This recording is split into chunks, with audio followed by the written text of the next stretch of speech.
لا تعترض. هل تعلم لماذا يبعد الله عنك أناسا كنت تظن أنهم مهمين في حياتك؟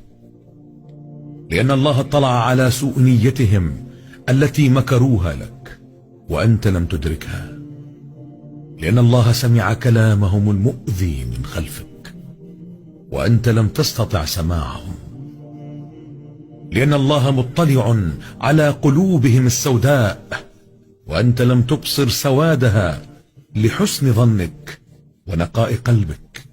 أي شخص باعك بأرخص الأثمنة وقدر الله أن يبعده عنك، لا تحرص على إرجاعه في حياتك أبدا.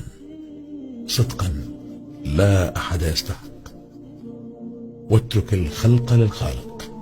كن أنت، لا أحد يستحق. في أمان.